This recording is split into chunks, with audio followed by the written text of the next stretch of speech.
والصلاة والسلام على سيد الأنبياء والمرسلين أما بعد فأعوذ بالله من الشيطان الرجيم بسم الله الرحمن الرحيم الصلاة والسلام عليك يا سيدي يا رسول الله وعلى آلك وأصحابك يا سيدي يا حبيب الله الصلاة والسلام عليك يا سيدي يا نبي الله وعلى آلك وأصحابك يا سيدي يا نور الله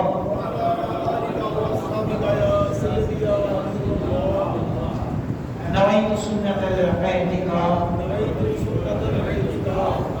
الحمد لله عز وجل ہم نماز جمعہ کے لیے حاضر ہوئے ہیں.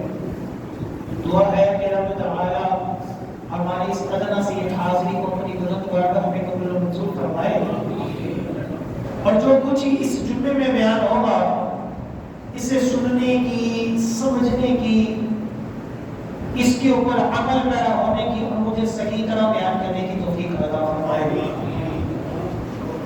آج اس موضوع کے اوپر میرا بیان ہے، وہ موضوع ہے فلسطین کی تاریخ. فلسطین ایک ایسا عظیم خطہ ہے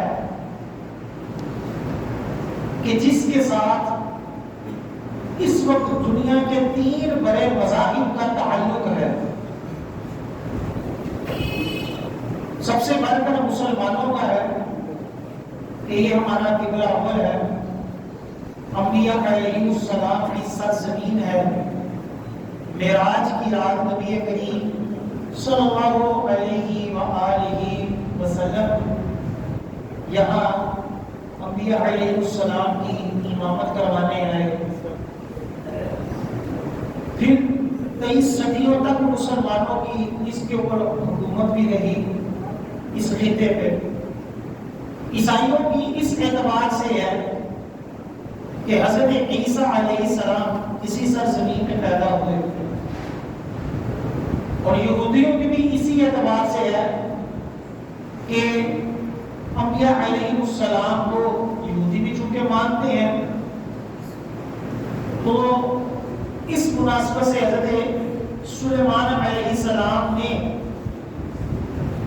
جو ایک دارالخلافہ اس کو بنایا، جو اس کی ایک خاص تعمیرات کرنا چاہتے تھے، یہودی اسی ایک مقصد کو لے کر جی رہے ہیں کہ ہم نے ہیکل سلیمانی بنانا ہے. بیت المقدس کی تاریخ اگر دیکھیں تو اس کا مشہور حدیث پاک ہے آقا علیہ السلام کی کہ حضرت آدم علیہ السلام نے روئے زمین پر سب سے پہلی جو تعمیر کی تھی وہ خانہ کعبہ تھی، اور اس کے بعد جو دوسری تعمیر تھی وہ بیت المقدس تھی. اور حدیث پاک میں ہی جب سرکار سے پوچھا گیا کہ بیت اللہ کی تعمیر اور مسجد اقصی بیت المقدس کی تعمیر میں کتنا فرق تھا، یعنی یہ بھی دنیا کی سب سے پہلی تعمیر بیت اللہ شریف، اور مسجد اقصی بھی دنیا کی تاریخی بنیادی مقاموں میں سے ایک مقام ہے. تو ان کے درمیان کتنا سالوں کا فرق ہے. تو آقا علیہ السلام کو 40 سالوں کا پتہ چلا کہ روئے زمین پر سب سے پہلے خانہ کعبہ تعمیر ہوا، اس کے صرف 40 سال بعد کون سی جگہ تعمیر ہوئی؟ مسجد اقصی تعمیر ہوئی. حضرت ابراہیم علیہ السلام کے 2 شہزادے تھے، ایک حضرت اسماعیل علیہ السلام تھے اور ایک حضرت اسحاق علیہ السلام تھے. حضرت ابراہیم علیہ السلام نے فلسطین کی سرزمین پر اپنے قدم مبارک رکھے. ایک شہزادہ جو تھا وہ حضرت اسماعیل کو عرب میں چھوڑا خانہ کعبہ کے پاس، اور جو دوسرے تھے حضرت اسحاق، ان کے بیٹے تھے حضرت یعقوب. حضرت یعقوب کو اسرائیل کہا جاتا تھا. اسرائیل کا معنی ہوتا ہے اللہ کا بندہ. جیسے عبداللہ ہے، اسی طرح دوسری زبان میں اسرائیل کا معنی کیا ہے؟ اللہ کا بندہ. یہ حضرت یعقوب علیہ السلام کا لقب تھا. اب حضرت ابراہیم علیہ السلام سے ہی نبیوں کا سلسلہ چلا، ان کی اولاد سے ہی. ادھر حضرت اسماعیل کی اولاد سے ہمارے پیارے نبی آخری نبی مصطفیٰ صلی اللہ علیہ وسلم وہ آئے، اور ادھر حضرت اسحاق سے بھی نبیوں کا ایک سلسلہ چلا، جس میں حضرت موسیٰ علیہ السلام بھی تھے، جس میں حضرت داؤد علیہ السلام بھی تھے، جس میں حضرت سلیمان علیہ السلام بھی تھے، جس میں حضرت عیسیٰ علیہ السلام بھی تھے. یعنی انبیاء علیہ السلام کی بہت بڑی تعداد جو ہے وہ حضرت ابراہیم علیہ السلام کی اولاد ہے، اور ان کا جو مسکن تھا، جو وطن تھا، وہ فلسطین تھا. حضرت یوسف علیہ السلام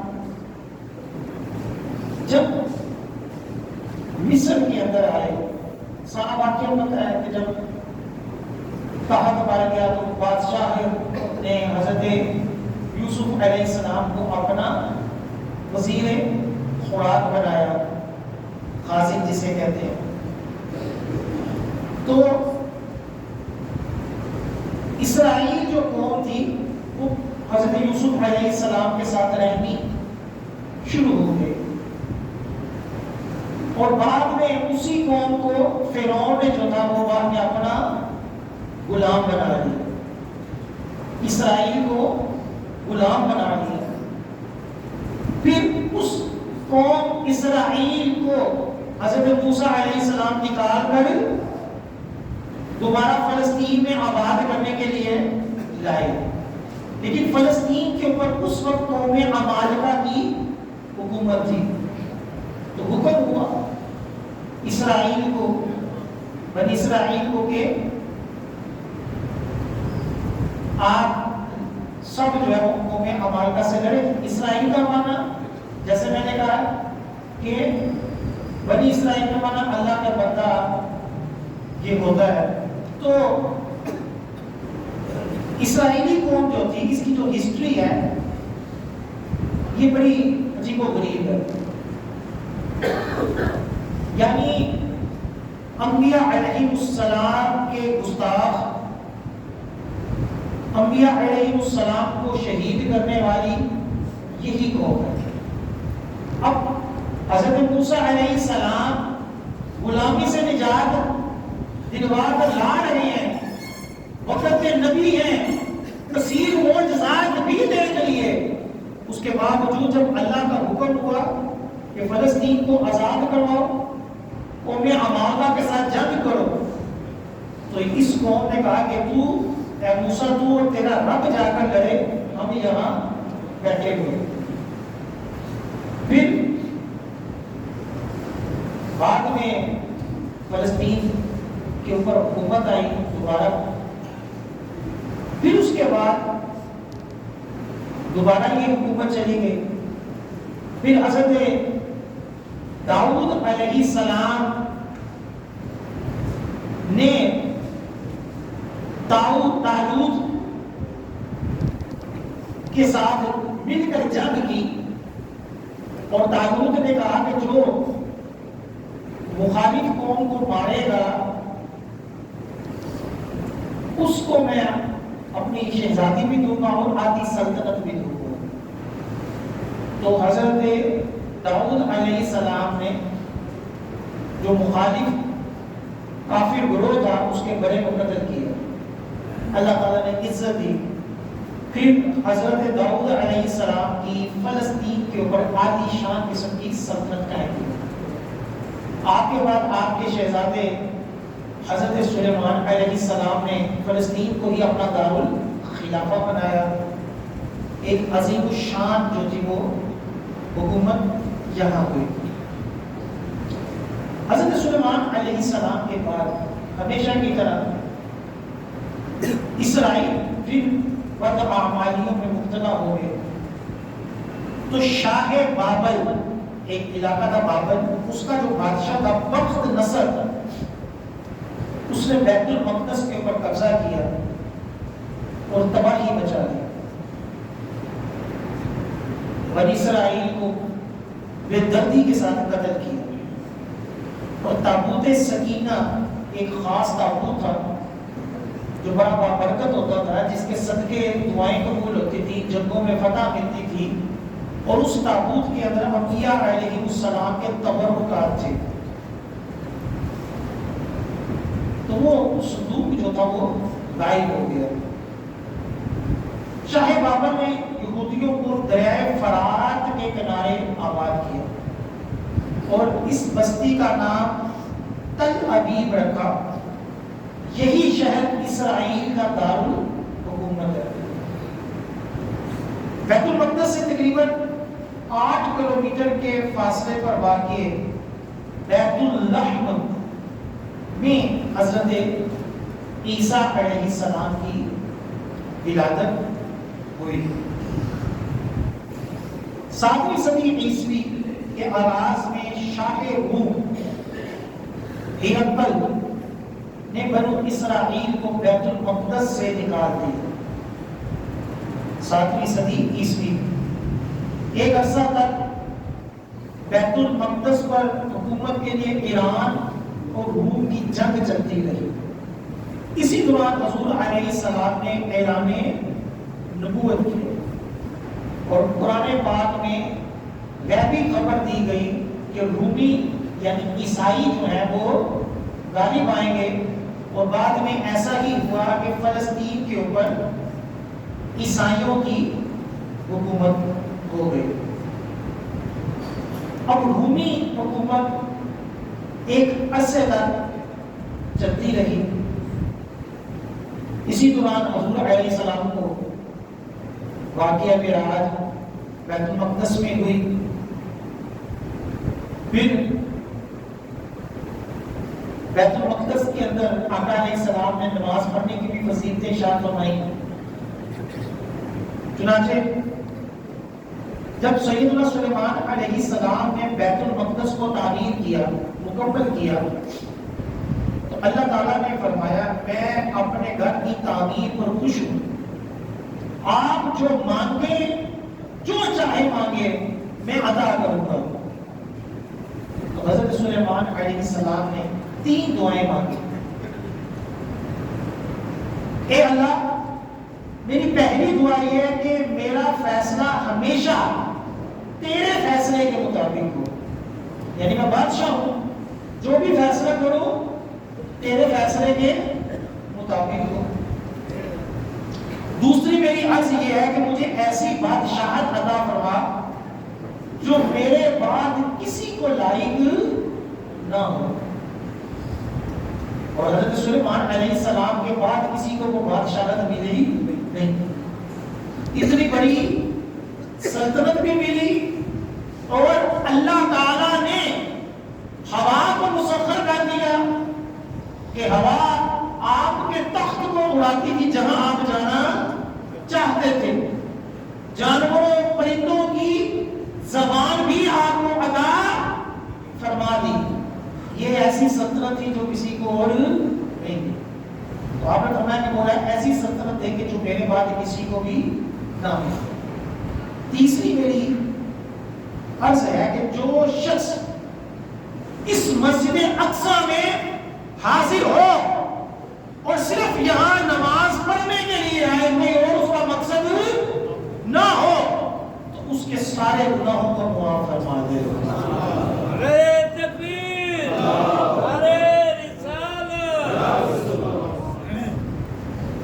آپ علیہ السلام نے فرمایا کی پہلی 2 دعائیں تو قبول ہو چکی. آپ علیہ السلام فرماتا کہ جو 2 دعائیں 3 دعائیں کی پہلی 2 قبول ہم نے ہوتے دیکھ لی کہ حضرت سلیمان علیہ السلام کے جو فیصلے تھے وہ اللہ کے فیصلوں کے مطابق ہوتے تھے.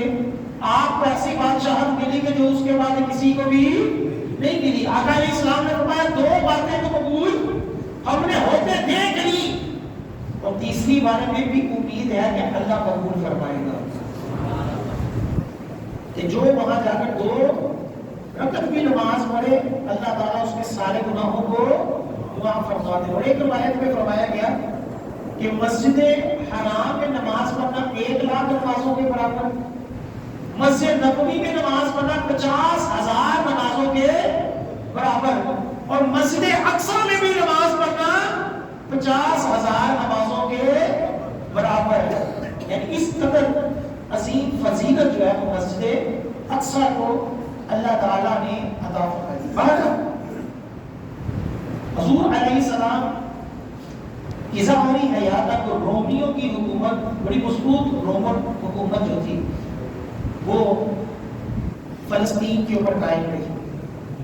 پھر حضرت عمر فاروق رضی اللہ تعالی عنہ کی جب 17 ہجری تقریباً 638 کو حضرت عمر فاروق کی فوج جو تھی اس نے بیت المقدس کو فتح کیا, اور اس کی فتح کا بھی ایک بڑا پیارا جو ہے وہ واقعہ ہے کہ حضرت عمر بن عاص رضی اللہ تعالی عنہ کو رومی سربراہ نے پیغام بھیجا کہ اللہ کی قسم تم کبھی بھی فلسطین کو فتح نہیں کر سکتے. رومیوں کے سربراہ نے کہا کس کو, صحابی رسول حضرت عمر بن عاص کو, کہ خدا کی قسم تم کبھی بھی بیت المقدس فتح نہیں کر سکتے, واپس چلے جاؤ, مغرور نہ ہونا ورنہ پہلے والوں کی طرح شکست اٹھاؤ گے. آپ نے اس کے دھمکی آمیز خط کا جواب لکھا. رومی سربراہ کے ساتھیوں نے اس سے پوچھا تمہیں کیسے معلوم ہوا کہ یہ عمر بن عاص جو ہے یہ فلسطین فتح نہیں کر سکتا؟ تو اس شخص نے, رومی نے جو سربراہ تھا, اس نے کہا کہ فلسطین کو وہ شخص فتح کرے گا کہ جس کے اندر یہ اور صاف خوبیاں ہوں گی. حضرت عمر بن عاص کو جب پتا چلا کہ فلسطین کو وہ بندہ فتح کرے گا جس کے اندر یہ خوبیاں ہوں گی, تو مسکرائے اور فرمایا کہ فلسطین فتح ہو گیا. کیوں؟ کیونکہ یہ ساری خوبیاں حضرت عمر فاروق کے اندر ہے.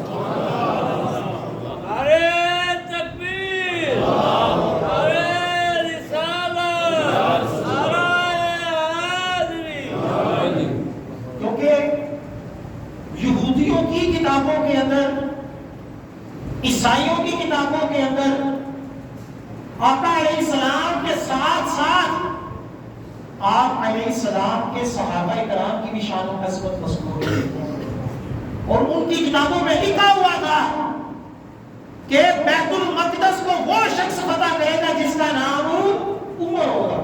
اس لیے وہ قسم کھا کر کہہ رہا تھا کہ تیرا نام عمر ہے, عمر نہیں ہے. اور اس فلسطین کو, بیت المقدس کو وہ شخص فتح کرے گا جس کا نام کیا ہوگا, عمر ہوگا, اور اس کے اندر یہ خوبیاں ہوگی. تو حضرت عمر بن عاص نے جب یہ سنا تو فرمایا فتح ہو گیا. پھر حضرت عمر فاروق آئے, آپ کو دیکھتے ہی انہوں نے چابیاں جو تھی وہ حضرت عمر فاروق کو پیش کر دی. اور جب حضرت عمر فاروق رضی اللہ تعالی عنہ کے دور میں بیت المقدس جو تھا وہ فتح ہوا, تو اب ایک تاریخ شروع ہونے والی ہے جو بڑی یاد رکھنے والی ہے کہ جو مقام گولڈن رنگ کا ہم دیکھتے ہیں اور سمجھتے ہیں کہ شاید یہ بیت المقدس ہے, مسجد اقصی ہے, حالانکہ یہ نہیں ہے. یہ مقام الگ ہے, مسجد اقصی کا مقام تھوڑا اس سے الگ ہے، لیکن یہ جو گولڈن گنبد ہے یہ بھی ہمارے اعتبار سے ایک تاریخی جگہ ہے کہ رومیوں نے، عیسائیوں نے یہودیوں کو وہاں سے نکال دیا تھا، اسرائیل سے ذلیل و خوار کر کے نکالا، اس سے پہلے بخت نصر نے نکالا، کئی لوگوں نے یہودیوں کو فلسطین سے ذلیل و خوار کر نکالا۔ جب حضرت عمر فاروق رضی اللہ تعالی عنہ نے بیت المقدس کو فتح کیا تو یہ جو گولڈن گنبد ہے اس جگہ پر عیسائیوں نے پورا کرکٹ سب کچھ پھینکا ہوا تھا، اور حضرت عمر فاروق نے اپنے ہاتھوں سے اس کو صاف کیا کہ یہ وہ مقام ہے کہ جہاں براق کے اوپر سوار ہو کر حضور علیہ السلام معراج پر گئے تھے۔ یہ گولڈن جو گنبد ہے یہاں سے آسمانوں پہ آقا علیہ السلام نے سیر کی تھی، اور مسجد اقصی اس سے تھوڑی سی فاصلے پر ہے۔ پھر تقریباً حضرت عمر فاروق رضی اللہ تعالیٰ عنہ کے بعد کافی عرصہ مسلمانوں کی فلسطین کے اوپر حکومت رہی۔ اس کے بعد عیسائی پادریوں نے صلیبی جنگیں چھیڑی۔ صلیبی جنگیں کہتے ہیں کہ ایک صلیب لے کر اور اس کے بارے میں جھوٹی روایتیں گاڑ لیں کہ جو بھی عیسائی جو ہے، کیونکہ رومنوں سے مسلمانوں نے فلسطین کو واپس لیا تھا تو کئی صدیے فلسطین تڑپتے رہے، یہ عیسائی تڑپتے رہے، تو ان کے پادریوں نے اپنی عیسائی قوم کو بیوقوف بنانے کے لیے ان کو جھوٹی روایتیں سنائی کہ جو بھی اس جنگ میں شریک ہوگا اس کو بخشش ملے گی، اس کو جنت ملے گی۔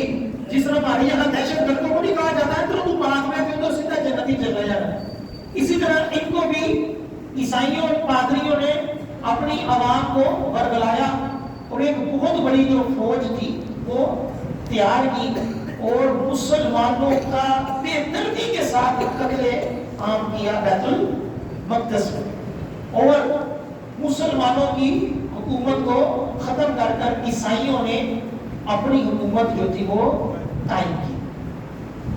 اور اس موقع پر ایک مشہور واقعہ ہے جس کے کئی نام ہیں، اجناڈ بھی کہا جاتا ہے، رینالڈ بھی کہا جاتا ہے، رینالڈو بھی کہا جاتا ہے، مختلف اس کے نام ہیں، کوئی انگلش میں کہتا ہے، کوئی دوسری زبان میں کہتا ہے۔ بہرحال رینالڈو نے تکبر میں مسلمانوں کے ایک حج کے قافلے کو بے دردی کے ساتھ جو تھا وہ شہید کیا اور کہا کہ بلاؤ اپنے محمد کو۔ کیا کہا؟ بلاؤ اپنے محمد کو۔ جب حضرت صلاح الدین ایوبی کو یہ واقعہ پتا چلا تو آپ نے قسم کھائی کہ میں جب تک بیت المقدس فتح نہیں کر لیتا میں لیٹوں گا نہیں۔ میں ہمارے کس طرح کے بڑے سردار تھے، حکمران تھے، غیرت مند تھے، یہ نہیں ہوتا کہ اسی مر جاؤں گے اگر اسی کہتے کیتا اسی لڑا گے اسی سفارتی تعلقات توڑ کے اسی بھوکے مر جاؤں گے، یہ باتیں نہیں کرتا۔ قافلہ کہاں شہید ہو رہا ہے کہ جو حج کا قافلہ ہے، ہو سکتا ہے اس کی سلطنت کا بھی نہ ہو حضرت صلاح الدین ایوبی کا، لیکن بات کیا تھی مسلمانوں کی؟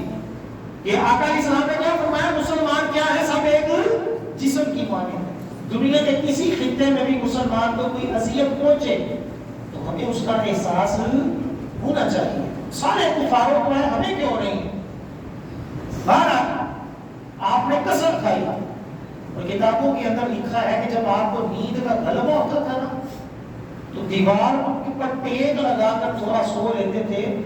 کتنا عرصہ پھر آپ نے زمین پر لیٹے، چٹائی پر نہیں لیٹے، ایک فوج تیار کی اور پھر آپ نے بیت المقدس کے اوپر حملہ کیا، عیسائیوں سے وہ واپس بیت المقدس کو لیا، سارے جرنیلوں کو، سارے عیسائیوں کو کہا کہ کسی کو قتل نہیں کیا جائے گا، سارے چلے جاؤ۔ حالانکہ انہوں نے کیا کیا تھا؟ مسلمانوں کو قتل کیا تھا۔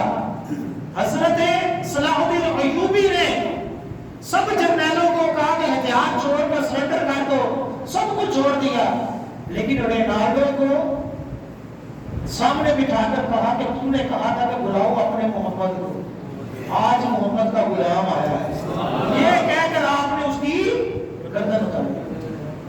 یہ ایک خوددار غیرت مند کے ہمارے نبی کے بارے میں ایسی بات کہتے ہیں۔ پھر اللہ تعالیٰ نے مسلمانوں کو کئی صدیوں تک بیت المقدس کے اوپر حکمرانی عطا کی، تقریباً 761 سالوں تک، 700 صدیوں تک، 7 صدیوں تک، 7.5 صدیاں بن جاتی ہیں، 61 سال اور بھی ڈال ہے۔ پھر حضرت صلاح الدین ایوبی نے اتنی بڑی سلطنت قائم کی کہ 7 صدیوں تک کسی عیسائی کو دوبارہ ضرورت نہیں ہوئی۔ اچھا، اب جب مسلمانوں کی حکومت آتی تھی، عیسائی یہودیوں کو نکالتے تھے، حضرت عمر فاروق نے بھی یہودیوں کو دوبارہ فلسطین کے اندر رہنے کی اجازت دے دی، صلاح الدین ایوبی نے بھی دے دی۔ یعنی ہماری طرف سے ہمیشہ کیا رہا ہے؟ اصول رہا ہے کہ جو بھی رہنا چاہے رہے، ٹیکس لے کر رہے۔ پھر 1948 میں، اس سے پہلے کی گیم شروع ہو گئی کہ ترکیوں کی حکومت تھی، تو ترکیوں کی حکومت میں عبد الحمید ایک بادشاہ گزرا ہے جو بڑا عاشق رسول تھا، اس کے اوپر کئی ڈرامے بھی، کئی لوگوں نے کتابیں بھی لکھی۔ اس کو یہودیوں نے بڑی پیشکش کی، بڑی رشوت دی کہ اتنا پیسہ لے لو، یہ جو علاقہ ہے یہ ہمیں الاٹ کر دو، کیونکہ یہودی ذلیل و خوار ہو رہے تھے، انبیاء علیہ السلام کے قاتل، بے ادب قوم تھی۔ اللہ تعالیٰ نے ذلت ان کے مقدر میں لکھی ہے، قرآن پاک میں یہ مذکور ہے۔ تو یہ آج بھی ذلیل ہی ہے کہ جو سرے عام لڑنے کی ہمت نہیں رکھتے، کبھی امریکہ کے کندھے کے اوپر، کبھی برطانیہ کے کندھے کے اوپر لڑتے ہیں، حالانکہ یہی عیسائی یہودیوں کو مارتے رہے ہیں، اور یہی وہ یہودی ہیں جنہوں نے حضرت عیسیٰ علیہ السلام کو شہید کرنے کی کوشش کی۔ اصولی اعتبار سے دیکھا جائے تو مسلمان ان دونوں مذہب کے لیے فائدے مند ہے کہ عیسائیوں کی جو قوم ہے وہ حضرت عیسیٰ علیہ السلام کو ہم بھی مانتے ہیں، عیسائیوں کو ہم نے اپنے ممالک میں قتل و غارت بھی نہیں کی، رومن کی حکومت ختم کی، حضرت صلاح الدین ایوبی نے جب ختم کی تو قتل و غارت نہیں کی، اور انہوں نے کی۔ اور یہودیوں کو اس اعتبار سے کہ ہم نے کبھی یہودیوں کے اوپر اس طور پر کہ ان کو کبھی شہر سے نکالنا ہو، ایسا نہیں، صرف سرکار صلی اللہ علیہ وسلم نے ان کو مدینے سے نکالا تھا جب یہ مشرکین مکہ کے ساتھ کیا کرتے تھے، سازشیں کرتے تھے، تو ان کو مدینے سے دور کیا تھا، لیکن ایسا نہیں کہ پوری اسلامی سلطنت سے نکال دیا تھا، ایسا نہیں تھا۔ اب یہ دونوں جو کہا جاتا ہے نا کہ کفار ایک ملت ہے، مختلف ان کے مذاہب ہیں، لیکن یہ سب مسلمانوں کے خلاف کیا ہے؟ ایک ہے۔ حدیث پاک میں آقا علیہ السلام نے بھی، قرآن پاک میں بھی کفار کو اپنا دوست بنانے سے، ان کے ساتھ تعلقات رکھنے سے، دیگر معاملات سے منع کیا ہے، اور حدیث پاک میں نشاندہی کی گئی ہے کہ یہ مل کر مسلمانوں کے اوپر حملہ آور ہوں گے۔ بہرحال یہودیوں نے چالیں شروع کی پھر عبد الحمید کے خلاف میں، جب عبد الحمید اس کے اوپر راضی نہیں ہوا، اور انہوں نے، یہودیوں نے مال و دولت جو تھا وہ برطانیہ کو پیش کی، اور برطانیہ اس وقت جو تھا وہ یہ سیاسی اعتبار سے، دیگر اعتبار سے اپنے عروج کے اوپر تھا، یعنی ان کے جو انٹیلیجنس، جیسے بڑے بڑے ان کے جو جاسوس تھے وہ تھے ہمفرے، ہندوستان کے اندر آ کر اس نے بھی بڑے کارنامے کیے ہوئے۔ بہرحال پھر برطانیہ نے ترکی کی حکومت کو توڑا. سعودیہ کے اندر بھی برطانیہ نے جو ان کا بڑا تھا سعودی عبدالوہاب نجدی اور دوسرا جو ان کا مین تھا اس کے ساتھ ملاقاتیں اتحاد کے ساتھ برطانیہ کی پشت پناہی میں جو یہ سعودی حکومت تھی یہ قائم ہوئی اور انہوں نے ترکیوں کی حکومت وہاں سے ختم کی اور مکہ مدینہ کے اندر کافی قتل و غارت بھی کی ہے. آج کے سعودیہ والے سارے نیک ہو گئے اور ہم کہتے ہیں یار جو سعودیہ سے دین اترے نہ ہو صحیح ہے جو وہ کرتے ہیں, حالانکہ دین وہاں اترا ہے لیکن وہاں کے لوگ اصل عربی سعودی نہیں ہے. عربی جو آج بھی وہاں کے ہیں وہ بیچارے کہیں دور دراز جا کر اپنی بڑی تنگ دستی والی زندگی گزار رہے ہیں. بہرحال یہ ایک الگ ہسٹری ہے. لیکن ترکی کے پھر ٹکڑے ہوئے, پھر بدقسمتی سے ترکیوں کو بھی وہ لیڈر ملے جو آج ہمیں ملے ہوئے. کمال پاشا, مصطفیٰ کمال, یہ وہ لیڈر ہے کہ جو بدقسمتی سے ترکیوں کو نصیب ہو گیا. جو کیا تھا, جو سیکولر تھا. اور ہمارے ملک کا ایک مشہور سیاستدان گزرا ہے جو واضح انداز میں کہتا تھا کہ میرا آئیڈیل جو ہے وہ مصطفیٰ کمال ہے, اور اس بندے نے اس کو آئیڈیل بناتے ہوئے اس ملک کے اندر جو لبرلزم سیکولرزم کی بنیاد رکھی.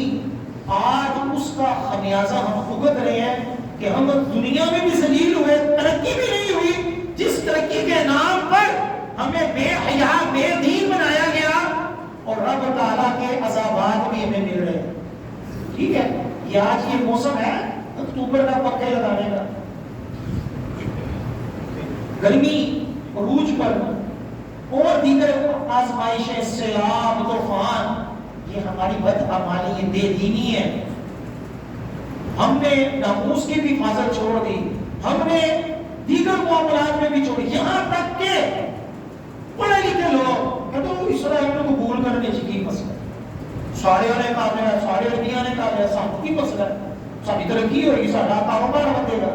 اسی لولی پوپ کے اندر ہم سارے گھومے پھرتے ہیں. ہمارا یہ کہتے ہیں جب بندہ بے شرم ہو جائے نا, جس کے اندر غیرت ایمانی ختم ہو جائے تو اس طرح کی باتیں پھر لوگ کرتے ہیں. ہمارا ایک بہت بڑا طبقہ میڈیا اسی جو ہے وہ ڈگر کے اوپر چل رہا ہے. ہمارا اب سازشیں کر کر برطانیہ نے کیا کیا, فلسطینیوں سے, مسلمانوں سے زمین خریدنا شروع کر دیا. یہودی وہاں آباد نہیں تھے.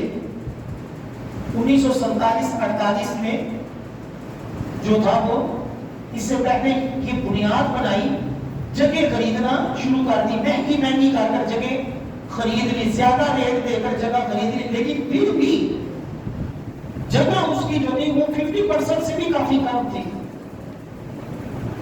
اور جو یہودیوں کی آبادی تھی وہ صرف 33%. لیکن اقوام متحدہ بھی شروع سے کافروں کے ساتھ ہے اور آج بھی ہے. اس نے کیا کیا, اس نے سارے کافروں نے مل کر 1948 میں سلطنت یہودی اسرائیلی جو تھی وہ قائم فرما دی, اور یہ پاس کیا گیا قانون کہ ایک حصہ یہودیوں کو دے دیا اور دوسرا حصہ جو تھا وہ فلسطین کو دے دیا. یہودی حالانکہ اس حصے کے بھی اصولی اعتبار سے حقدار نہیں. کئی بڑے لکھ کہتے جی انہوں نے جگہ تکلیف دی تھی. یہ تو بڑی عجیب بات ہو گئی ہے. افغانستان کا کوئی بندہ یہاں آ کر ہمارے لاہور کی جگہ خرید لے تو کیا وہ اپنی حکومت قائم کر لے گا؟ یہ تو کوئی اصول نہیں نا کہ جس کی جگہ زیادہ ہو اس کی حکومت ہو جائے. حکومت اسی کی ہوگی نا کہ جن کی آبادی زیادہ ہے. ایسا ہی ہوگا نا, کہ ایسا نہیں ہوگا کہ ایک بندے کی کسی علاقے میں جگہ زیادہ ہو جائے تو وہ وہاں کہہ دیا تو میری حکومت ہے, ساری آبادی میری غلام ہو گئی. ایسا تو نہیں ہوگا. جتنے حصے کا وہ مالے گا اتنا مالک ہی رہے گا, بادشاہ نہیں ہوگا. چلو اگر بادشاہ بھی قائم کی جائے وہ 33% تھی, حالانکہ اس کو 50% کے قریب دے دی. پھر اس دن سے لے کر آج تک یہودیوں نے اور زمین کے اوپر قبضہ کرتے کرتے فلسطینیوں کی کثیر زمین جو اقوام متحدہ کے بھی اصولوں کے خلاف تھی اس کے اوپر قبضہ کر لیا، اور اقوام متحدہ نے یہ کہا تھا کہ یہ جگہ یہودیوں کی، یہ مسلمانوں کی، اور بیت المقدس جو ہے یہ اقوام متحدہ کے اندر رہے گا۔ تو بتائیں کہ اقوام متحدہ کے اندر ہے کہ یہودیوں کے اندر ہے؟ یعنی سارے کافروں نے مل کر مسلمانوں کے ساتھ سازشیں کی، اور یہ ایک عرصے تک چلتا رہا۔ سارا میڈیا ان کے ساتھ، سارے سیکولر لبرل سیاستدان ان کے ساتھ، پوری دنیا کے اندر عرب کنٹری کے ممالک سارے یہودیوں کے ساتھ مل کر، اور یہودیوں نے کیا پلاننگ کی ہوئی ہے؟ گریٹر اسرائیل بنانے کی، کہ وہ اسرائیل کو ایک دنیا کی بڑی سلطنت بنانا چاہتے ہیں، جس کے اندر صرف فلسطین نہیں، جس کے اندر کئی ممالک آئیں گے، لبنان بھی آئے گا، لیبیا بھی آئے گا، اور اس کے قریب قریب کئی ممالک کے اوپر یہودیوں نے اپنی حکومت قائم کرنے کی سازشیں اور کوششیں شروع کی ہوئی ہیں، اور یہ پہلے سے ہی اس نے سارے عرب کو ڈرایا ہوا ہے کہ خبردار کوئی بولا، اور وہ فلسطینیوں کو مارے جا رہے ہیں۔ آپ کوئی پوسٹ یہودیوں کے خلاف نیٹ کے اوپر ڈالیں، تھوڑی دیر بعد وہ پوسٹ ڈیلیٹ ہو جائے گی، یا آپ کو بھی کوشش کر دیکھ لیجیے گا۔ آج کل تو کافی چل رہی ہے، ہو سکتا ہے آج کل وہ بھی کھپ گئے ہو، اپنی اپنی پڑھی ہو، لیکن جیسے ہی حالات ٹھیک ہوتے ہیں نا، تو نیٹ کے اوپر آپ کبھی بھی یہودیوں کے خلاف مواد سرچ کریں، آپ کو نہیں ملے گا۔ آپ دین اسلام کے خلاف دیکھیں گے تو برابر ہے، عیسائیوں کے خلاف دیکھیں گے تو برابر ہے۔ یہ انہوں نے کیا کیا ہوا ہے؟ انہوں نے IMF، انہوں نے جو میڈیا ہے اس کے اوپر کنٹرول رکھا ہوا ہے، کہ یہ میڈیا اور یہ دولت ہی لوگوں کو کیا کرتی ہے؟ ان کے نظریات کو تبدیل کرتی ہے۔ ہمارا میڈیا آج ہمیں کہے کہ جہاد جہاد جہاد، ہم جہاد جہاد کرنا شروع کر دیں۔ ہمارا میڈیا آج ہمیں کہے انسانیت انسانیت انسانیت، تو ہم انسانیت کی باتیں شروع کر دیں گے۔ آج ہمارا میڈیا بیٹھ جائے اور ساتھ کسی سیکولر مولوی کو بٹھا لے اور یہ کہے کہ یہ جو حماس نے جو حملہ کیا ہے اور کئی یہودی بچے بھی قتل ہو گئے ہیں، عورتیں بھی قتل ہو گئی ہیں، تو ایسا کرنا کیسا؟ تو سارے مولوی سارے لیڈر یہی کہیں گے یہ مذمت کرتے ہیں، ہم ایسا نہیں ہونا چاہیے، ایسا نہیں کرنا چاہیے، حالانکہ پتہ بھی نہیں ان کو کہ ایسا ہوا بھی ہے یا نہیں ہوا، لیکن وہ کیا کریں گے؟ سوال ہی ایسا کریں گے کہ جس میں جو ہے مسلمانوں کے اوپر تنقید ہوگی۔ جب وہ مارتے ہیں تب یہ سوال کوئی نہیں کرتا کہ روزی اسرائیل کا مسلمانوں کو مارنا، بچوں کو مارنا، عورتوں کو مارنا کیسا، تب کوئی سوال۔ یہ میڈیا کی ایک سوچ ہوتی ہے کہ لوگوں کو کس طرح جہاد کے طرف لے کے جانا ہے، اپنی مطلب کی جب بات کرنی ہو، جب کشمیر کا موضوع چھیڑنا ہو، اور کس طرح لوگوں کو انسانیت کے نام پر کسی چیز سے دور کرنا ہے، کسی مسلمانوں کے درد سے دور کرنا ہے، تکلیف سے دور کرنا ہے۔ تو بہرحال ابو داؤد شریف کی حدیث میں ہے، آقا علیہ السلام نے فرمایا، حضرت ثوبان رضی اللہ تعالی عنہ سے مروی ہے، آقا علیہ السلام نے فرمایا کہ قریب ہے کہ یہ سارے کافر مل کر مسلمانوں کے اوپر حملہ کریں۔ تو حضرت ثوبان رضی اللہ تعالیٰ عنہ فرماتے ہیں کہ صحابہ نے عرض کی، یا رسول اللہ صلی اللہ علیہ وآلہ وسلم، کیا اس وقت مسلمان بڑے تھوڑے ہوں گے؟ سارے کافر مل جائیں گے، ہمارے اوپر حملہ کریں گے تو ہمارا کیا بنے گا؟ ہم بہت تھوڑے ہوں گے۔ تو قربان جائے آقا علیہ السلام کے علم غیب پر آپ نے فرمایا کہ تم اس وقت بہت زیادہ ہوگے، لیکن تمہاری مثال ایسی ہوگی کہ جیسے پانی کے اوپر ذرات پڑے ہوں، چیزیں پڑی ہوں، تو نیچے پانی کا بہاؤ نظر نہیں آتا، اوپر تنکے وغیرہ پڑے ہو کے ایسا لگتا ہے کہ جیسے پانی نیچے ہے ہی نہیں۔ فرمایا کہ تمہاری مثال ایسی ہوگی، اور اللہ تعالیٰ مسلمانوں کے دلوں میں وہن ڈال دے گا۔ صحابہ نے کہا یا رسول اللہ یہ وہن کیا چیز ہے؟ فرمایا کہ موت کا ڈر اور دنیا کی محبت۔ ابھی صدی سے بات ہے، ابو داؤد شریف کی حدیث میں نے آپ کو پیش کی، اس کو سامنے رکھے اور آپ نے سارے مولوی لیڈر سب کو سامنے رکھا۔ کہ جو کہتے ہیں کہ نہیں جی نہیں ہمارا تو کام ہی کوئی نہیں، ہم تو بس جو ہے نا انسانیت کا درس دیں گے، ہم تو یہ اتحاد یہ وہ، ان سب کو کس چیز کی فکر ہے؟ اپنی کرسی، دنیا کی محبت اور موت کا ڈر۔ سارے عرب ممالک کو دیکھ لو، ان کو کس چیز کا ڈر ہے؟ موت کا، کہ ماری نہ جائے، عیاشیاں کہاں کریں گی، دولت کہاں جائے۔ تو آقا علیہ السلام نے دو چیزیں فرمائی۔ آج اگر فلسطین لڑ رہا ہے اور افغانستان اگر کامیاب ہوا ہے تو وہ کس طرح ہوا ہے؟ انہوں نے دونوں چیزیں نکالی کہ مر تو جانا ہی ہے تو پھر لڑ کے پڑے، مر تو جانا ہی ہے کہ لڑ کے پڑے۔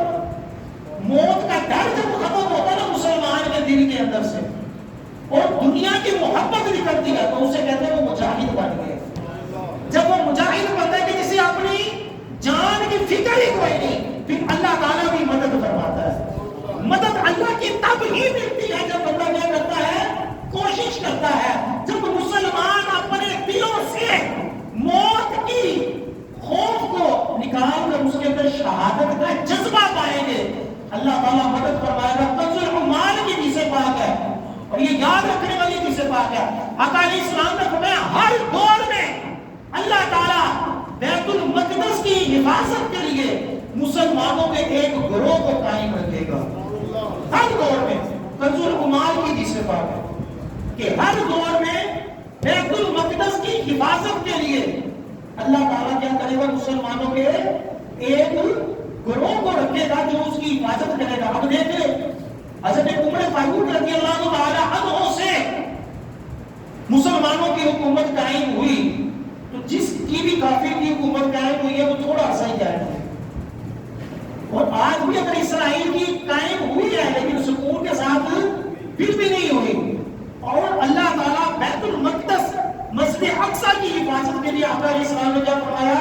ایک گروہ ہمیشہ قائم رکھے گا جو اس کی حفاظت فرمائے گا۔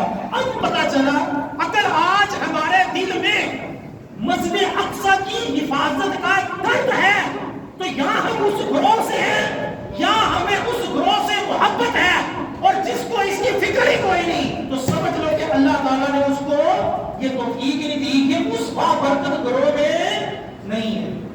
اپنے دل کو اپنے آپ کو جانچنے کا یہی طریقہ ہے کہ سرکار نے کیا فرمایا؟ اللہ تعالیٰ نے بیت المقدس کی حفاظت کے لیے ایک گروہ، وہ افراد بدلتے رہیں گے لیکن کوئی نہ کوئی افراد ہمیشہ مسجد اقصی کی حفاظت کے لیے نکلتا رہے گا۔ حکومت چاہے جس مرضی کی ہو لیکن اپنی اس مسجد کی حفاظت کے لیے اللہ تعالیٰ جو ہے وہ افراد کو بھیجتا رہے گا۔ اللہ تعالیٰ ہمیں بھی یہ توفیق عطا فرمائے۔ اللہ تعالیٰ مسجد اقصی کی، فلسطینیوں کی، تمام مسلمانوں کی حفاظت فرمائے۔ اللہ تعالیٰ ہم سب کو آقا علیہ السلام کی شریعت پر، دین پر چلنے کی اور شہادت کی موت عطا فرمائے۔ آمین ثم آمین۔ ابھی اذان ہوگی، اس کے بعد آپ